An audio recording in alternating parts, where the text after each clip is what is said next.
हरे कृष्णा, राधे राधे। आज मैं आपके साथ माघ मास महात्म की सट्टिला एकादशी की कथा सुनाने जा रही हूँ। तो सट्टिला के नाम से पता चल रहा है 6 तरीके से हमें यूज़ करना है तिल का। पहले तो जैसे कि हम नहाने के टाइम पे हम स्नान करेंगे उससे। नंबर 2 पे हम क्या करेंगे, उसे हम उपटन का यूज़ कर सकते हैं, अपने शरीर पे उपटन लगा के नहाना। नंबर 3 हमें तर्पण करना होता है जल में डाल के। और नंबर 4 में हम हवन कर सकते हैं। नंबर 5 में हमें दान देना चाहिए। और नंबर 6 पे हमें भोग लगाना चाहिए ठाकुर जी को, और फिर उसको ग्रहण करना चाहिए प्रसाद समझ के। तो माघ मास की ये एकादशी बहुत ही पुण्य फलदायक देने वाली है। और इसमें जैसे नाम तिलों का ज़्यादा महत्व बताया गया ना, तो हमारे इस एकादशी को करने से हमारे तिल भर के भी पाप नहीं बचते हैं, सब नष्ट हो जाते हैं।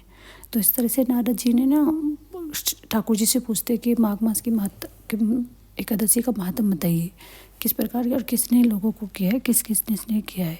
तो फिर ठाकुर जी बताते हैं, उनको नारद जी को बताते हैं। एक समय दालव्य ऋषि ने पुलत्स्य से ऋषि से पूछा कि महाराज, पृथ्वी लोक के मनुष्य ब्रह्मा हत्या आदि महान पाप करते हैं, पराये धन की चोरी तथा दूसरे की उन्नति को देखकर ईर्ष्या करते हैं, साथ ही अनेक प्रकार के व्यसनों में फंसे रहते हैं, फिर भी उनको नरक प्राप्त नहीं होता।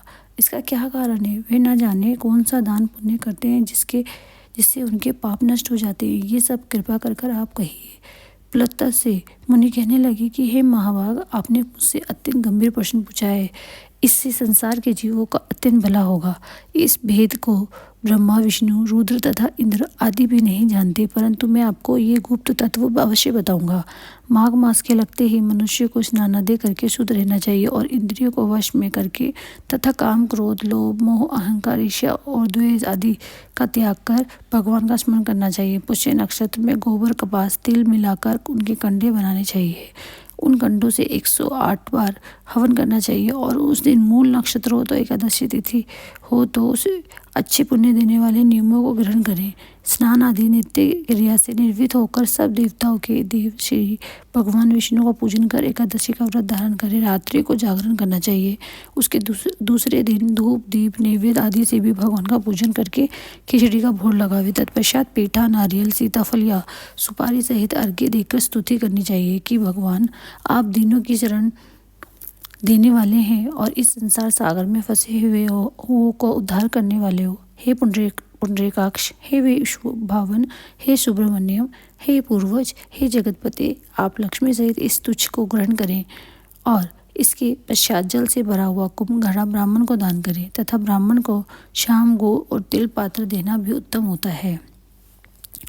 तिल स्नान और भोजन दोनों ही श्रेष्ठ हैं। इस प्रकार जो मनुष्य जितने तिलों का दान करता है उतने ही 1000 वर्ष स्वर्ग में वास करता है। तिल स्नान, तिल का उपटन, जैसा मैंने बताया आपको, तिल का हवन, तिल का तर्पण, तिल का भोजन और तिलों का दान, ये तिल के 6 प्रकार के प्रयोग होने के कारण सट्टिला एकादशी कहलाती है। इस व्रत के करने से अनेक प्रकार के पाप नष्ट हो जाते हैं। इतनी कथा कहकर पुलत्स्य ऋषि कहने लगे कि अब मैं इस सट्टिला एकादशी की कथा सुनाने जाता हूँ तुम्हें।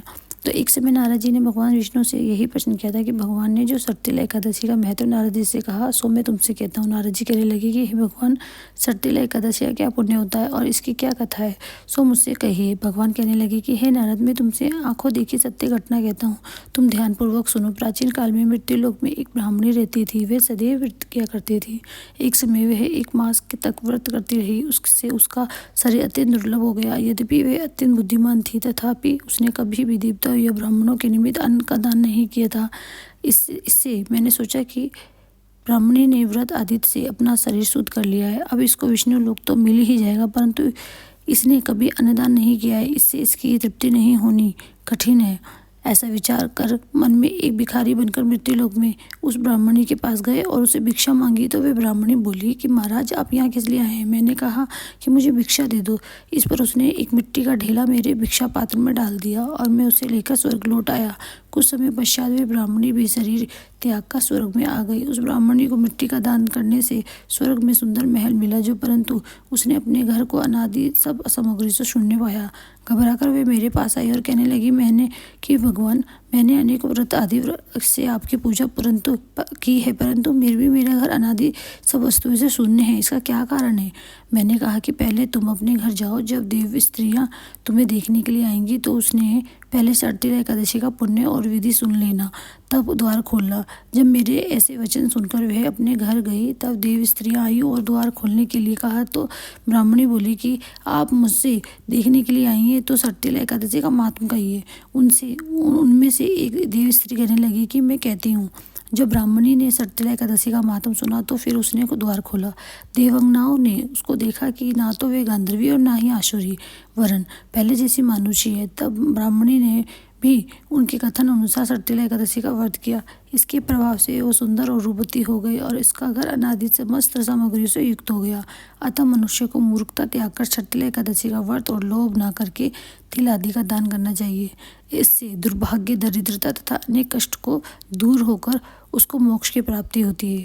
बोलो ठाकुर जी की जय, विष्णु भगवान की जय, एकादशी मैया की जय। तो इस तरह से हमें ये व्रत रखना चाहिए और तिलों का दान करना चाहिए।